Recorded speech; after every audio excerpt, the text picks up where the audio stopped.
யாரிடா என் shift foreman இருக்கேன். நான் அவங்கள்ட்ட நான் பேச வேண்டிய அவசியமே இல்லை. போர்மேன் கேட்க முடியல, நான் கேட்குறேன். ஏடி சொன்னாரா இல்லை ஏய் சொன்னாரா உங்ககிட்ட பேசக்கூடாதுன்னு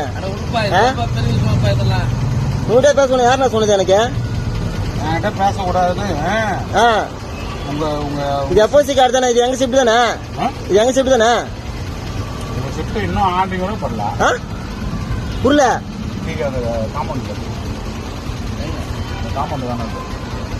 புரியலண்ணா சொல்லுப்பா. என்னப்பா இது எங்க ஷிஃப்ட் தானே? இது ஆர்டர் கூட போடலன்னா ஆர்டர் போடணும். எத்தனை மணிக்கு வந்த? 2 மணிக்கு வந்தேன். எத்தனை மணிக்கு போகணும்? எத்தனை மணிக்கு வரணும் ஷிஃப்ட் மாத்துறதுக்கு? 1:45 1:30 வந்துடணுமா இல்லை 1 மணிக்கு வந்துடணுமா? நீ யாரு? நானா ஹெல்ப்பரு. நீ வந்து கேள்வி உங்களுக்கு உங்ககிட்ட கேட்க கூடாது. யார் சொன்னா? ஏடி சொன்னாரா என்கிட்ட இல்லை ஏய் சொன்னாரா? ஒரு எல்லை கிட்ட நீ கேள்வி கேட்ட. நான் எல்லை கிட்ட